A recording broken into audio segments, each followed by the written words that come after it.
What if I told you that most people spend their lives chasing quick wins in the stock market, but end up losing to something as boring sounding as an index fund? Sounds crazy, right? However, that's exactly what happens. So why do some investors swear by stocks while others quietly build wealth with index funds, without even checking their phones every 5 minutes? Today, let's uncover the truth behind this battle, the one that could define your entire financial future.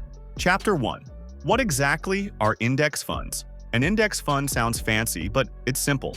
Think of it as a basket filled with little pieces of hundreds of companies. When you invest in one index fund, you're owning a small part of all those companies at once. Let's say you buy an index fund that tracks the S&P 500. That means you automatically own a piece of companies like Apple, Microsoft, Amazon, and hundreds more. You're not betting on one company's success. You're betting on the growth of the entire market. Here's the beauty of it. You don't have to be a stock-picking genius. The fund automatically adjusts as the market changes. If one company falls, another rises, balancing it out. So you get average market returns, which surprisingly beat most investors who try to outsmart the market. Why? Because the market over time goes up. You just have to stay in the game. Chapter 2. The temptation of individual stocks. Now let's talk about the flashy side, the world of stocks. Buying individual stocks feels powerful. You pick a company you believe in, invest, and wait for it to explode in value. It's exciting, it's emotional, and sometimes it works. When it does, the rewards can be massive. Imagine buying Amazon in 2005 or Tesla in 2012. You'd be rich today. But here's the truth. For every success story, there are hundreds of silent failures. Most beginners don't see the behind-the-scenes part. The endless research, the constant fear of market crashes, the sleepless nights when your stock dips 20% in a week. Stock investing is like trying to predict the weather. Sometimes you're right, most times you're just guessing. However, this guessing game can be addictive. Because when one of your picks wins big, it feels like you've outsmarted the world. Chapter 3. The hidden enemy emotion. Here's where things get real. The biggest difference between index funds and individual stocks isn't performance, it's psychology. When you own index funds, you're mostly hands-off. You're not emotionally attached to any single company. You're betting on the system, not a name. But when you own stocks, your emotions take over. You start checking prices every morning, your mood swings with every red or green arrow, and one bad quarter can make you panic sell. And that's the problem. The market rewards discipline, not emotion. Most investors lose not because of bad investments, but because they couldn't stay calm. That's why index funds are powerful. They protect you from yourself. Chapter 4.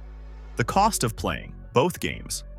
Let's talk about something most beginners ignore: fees and time. When you buy individual stocks, you might not realize how much time you're spending researching, buying, and selling. That's time you could have spent working, learning, or just living. With index funds, it's different.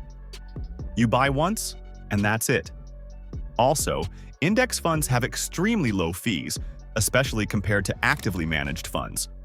For example, a good index fund might cost you 0.03% per year in fees. That's 3 cents for every $100 invested. Meanwhile, some active funds charge over 1%. Over decades, that difference can mean thousands of dollars lost. So the real question isn't just which makes more money, but which keeps more money in your pocket? Chapter 5. Risk, the unseen factor. Every investment has risk, but the type of risk is different.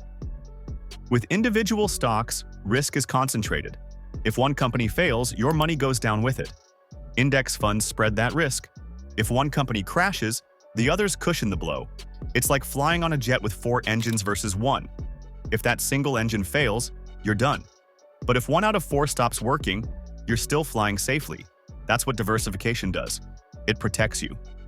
So, for beginners, the question becomes, do you want to gamble on one company or bet on the entire economy?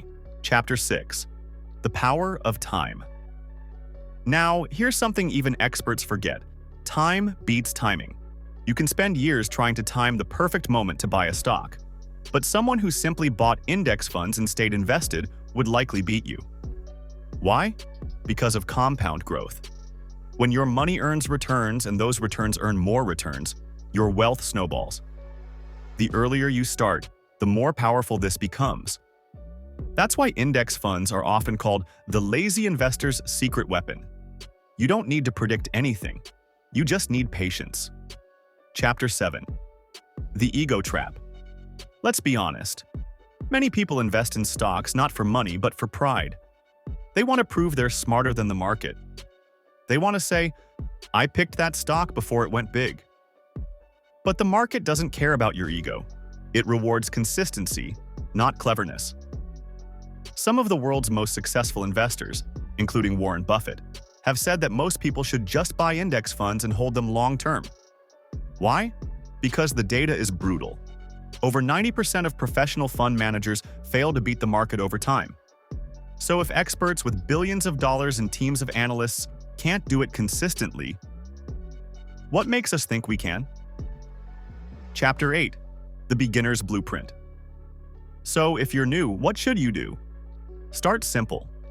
Choose a good index fund that tracks a major market, like the S&P 500 or the Total Market Index. Invest regularly, monthly, quarterly, whatever fits your budget. Reinvest your dividends. Don't panic when markets fall. In fact, think of it as a discount season. And most importantly, stay consistent. You don't need to be perfect.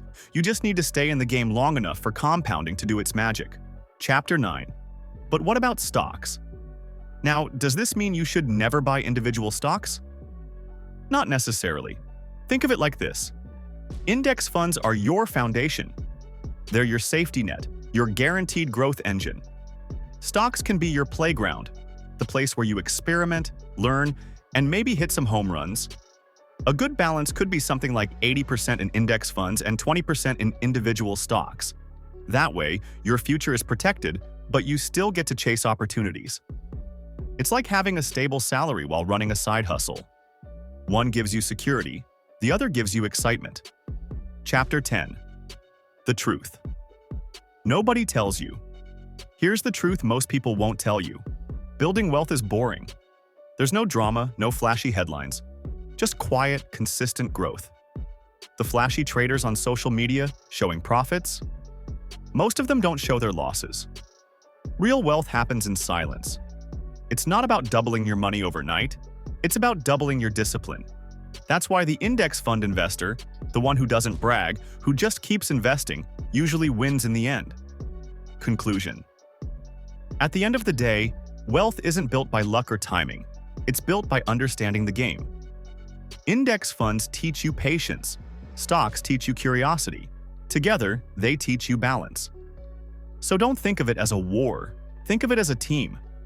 Your goal isn't to beat the market, it's to let the market work for you. The earlier you start, the sooner you win.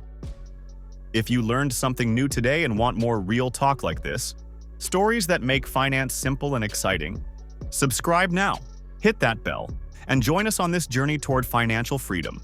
Because your future wealth story, it starts right here.